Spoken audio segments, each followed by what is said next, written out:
अस्सलाम वालेकुम जी व्यूअर्स, कैसे हैं आप? उम्मीद है कि आप बिल्कुल ठीक-ठाक होंगे। मैं भी अल्लाह का शुक्र है बिल्कुल ठीक-ठाक हूँ। आज आप लोगों के साथ बड़ी ही मज़े की मिक्स सब्ज़ियों की रेसिपी शेयर करने वाली हूँ। यकीनन आप सब बड़े शौक से खाते होंगे, जिस तरह से मेरे घर में ये बड़ी पसंद की जाती है। यकीनन मेरे व्यूअर्स भी इसके बड़े ही फ़ैन होंगे।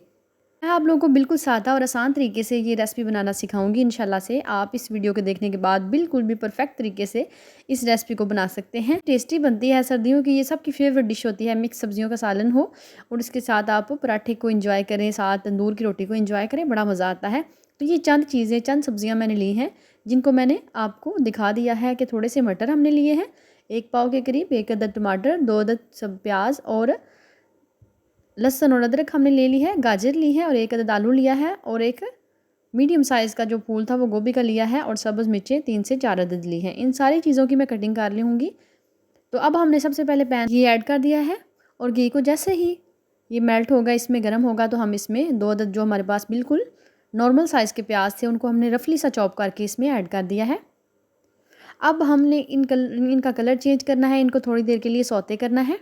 जैसे ही इनका कलर चेंज होगा, ये देख थोड़ा सा गोल्डन कलर होना शुरू होगा, ज़्यादा हम इसे जलाएंगे नहीं, तो इसमें हमने जिंजर गार्लिक का पेस्ट ऐड कर देना है। अदरक लहसुन का पेस्ट जो है वो 2 टेबलस्पून बन गया था, तकरीबन 2 टेबलस्पून भर के इसमें ऐड कर देंगे हम।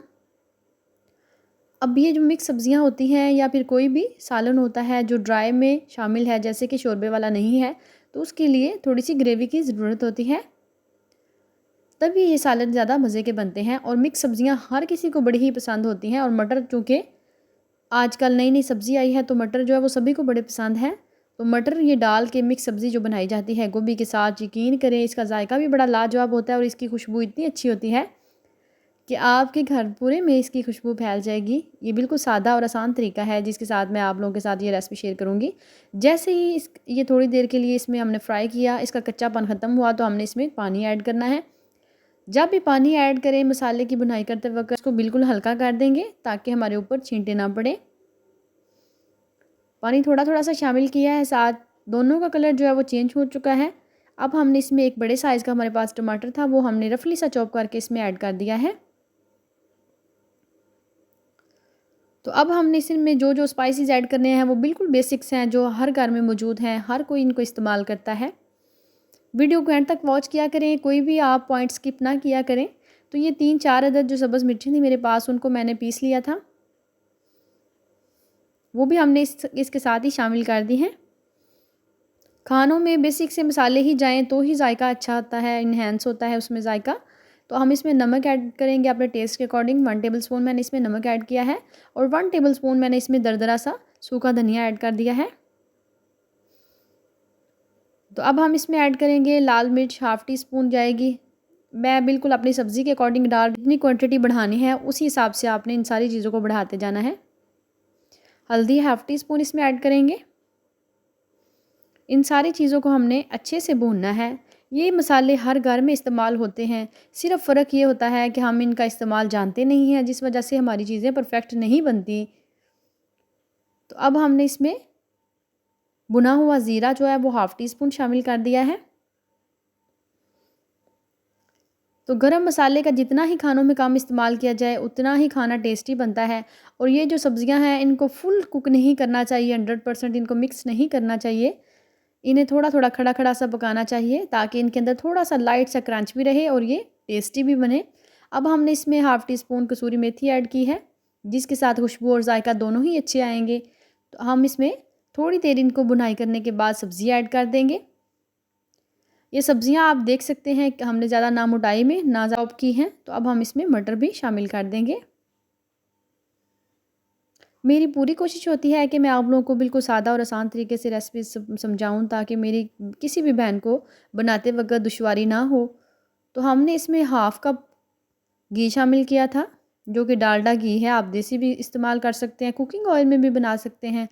हर एक का अपना अपना टेस्ट है, जिसको जो पसंद होता है वो उसी तरीके से बनाता है और वही चीज़ इसमें ऐड करता है। लेकिन कोशिश किया करें कि इसमें दालचीनी वगैरह का इस्तेमाल ना किया करें, क्योंकि जो सब्ज़ियां होती हैं उनका अपना एक जायका होता है, वो जायका हम ख़राब कर देते हैं। जब भी हम मिक्स सब्ज़ियों के चावल बनाते हैं, उसके अंदर हमने मसाले ऐड करने होते हैं, जिसमें दालचीनी, कुछ लौंग और काली मिर्च वगैरह, तो वो ऐड करते हैं, तो वो आपको नेचुरल सा जायका नहीं मिलता। जब भी खाना बनाएं तो तब भी कोशिश करें कि बेसिक से मसाले जाएं, बाकी गरम मसालों का ज़्यादा इस्तेमाल ना किया जाए ताकि उनका अपना एक अच्छा सा फ्लेवर भी आए और वो हम हेल्दी भी हों, किसी किस्म का हमें नुकसान ना हो। तो अब हमने इसको कवर कर दिया है। ये देखिए हमने वक्फे वक्फे से इसे कवर करके पकाना है। अब हम इसमें तकरीबन मैंने हाफ़ कप से भी थोड़ा पानी ऐड किया था और उसके अंदर हमने इसे थोड़ी देर के लिए फ्राई करना है ताकि इसके अंदर जो टमाटर वगैरह है वो ग्रेवी जो है वो थोड़ी स्मूथ सी बन जाए, अच्छी वाली ग्रेवी बने। हमने इस तरीके से चमचा चलाते रहना है, हल्के हाथों से चलाएंगे ताकि गोभी जो है वो भी ज़्यादा टूटे ना। तो अभी ये सॉफ्ट होना चीज़ें शुरू हो गई हैं, तो अब हम इसको थोड़ी देर के लिए कवर करेंगे।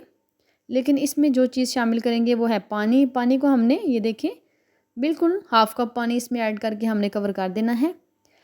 हाफ़ कप में ही ये इंशाल्लाह से पक जाएगी, क्योंकि जो सब्ज़ियाँ होती हैं इस तरीके की ये बड़ा थोड़ा पानी लेती हैं, इनमें ज़्यादा पानी ऐड कर दें तो ये बिल्कुल मिक्स हो जाती हैं और अच्छी नहीं बनती। तो ये देखिए मैं आपको चेक करवाती हूँ, आलू मुकम्मल तौर पे गल चुके हैं, किसी किस्म की कोई कसर नहीं है इनमें। तो इसी तरीके से हमने इनको 4 से 5 मिनट तक कुक होने देना है। 4 से 5 मिनट इसके अंदर जो भी पानी है वो बिल्कुल ड्राई हो जाएगा और जो घी हमने शामिल किया है वो सेपरेट हो जाएगा खानों में। घी का इस्तेमाल भी हमने कम ही किया है इस सब्ज़ी में और खानों में भी कम ही इंशाल्लाह से करेंगे। अक्सर ऐसे होता था कि ये मिक्स सब्ज़ियाँ बनी होती थी और साथ उबले हुए चावल होते थे बचपन में, और ये सब्ज़ी चावलों के ऊपर डाल के भी खाई जाती थी। उबले हुए चावल के साथ भी इसका कॉम्बिनेशन जो है वो बहुत अच्छा है, तो काफ़ी ज़्यादा पसंद की जाती थी। आज वो दिन याद आते हैं, तो ये रेसिपी भी आप लोगों के नाम है। बचपन की वो यादें साथ उबले हुए चावल बना लीजिएगा और इसको एंजॉय कीजिएगा। जो बहनें अपना फ़ीडबैक देती हैं और अच्छी अच्छी सी दुआएं देती हैं उनका तहे दिल से शुक्रिया। बहुत अच्छा लगता है आपके कमेंट्स पढ़ के, आपका अच्छा फ़ीडबैक पढ़ के। कोशिश के मुताबिक इंशाल्लाह नई रेसिपीज़ आपके साथ शेयर होती रहेंगी। अब ये बिल्कुल डन हो चुकी है। उसके ऊपर हमने थोड़ा सा सब्ज़ धनिया स्प्रिंकल किया है और आँच को मैंने बिल्कुल हल्का करके इसको पका लिया है 3 से 4 मिनट। तो ये देखिए कलर कितना अच्छा आ चुका है और ये बनके बिल्कुल डन हो चुकी है। आप इसे तंदूरी रोटी के साथ, पराठे के साथ सर्व करें, इंशाल्लाह से आपको मज़ा आएगा। अगर आपको मेरी रेसिपी ज़रा सी भी पसंद आई हो तो प्लीज़ मेरे चैनल को सब्सक्राइब कर दें, लाइक करें और बेल आइकन का बटन लाजमी क्लिक किया करें ताकि मेरी आने वाली या जिसकी भी आप वीडियो देखते हैं उसकी आने वाली नई वीडियो जो है वो सबसे पहले आप तक पहुँचे। तो मिलते हैं नेक्स्ट और अच्छी सी वीडियो के साथ। अपना बहुत सारा ख्याल रखिएगा, दुआओं में याद रखिएगा। तो अल्लाह पाक सबके रिज़्क़ लाल में बरकतें डाले। इस दुनिया में जितने बीमार हैं सबको शिफाए कुल्ली अता फ़रमाए और इस दुनिया में जितने भी औलाद हैं अल्लाह पाक सबको नरीना नेक और सालिहा औलाद अता फ़रमाए। आमीन सुम्मा आमीन। मिलते हैं नेक्स्ट और अच्छी सी रेसिपी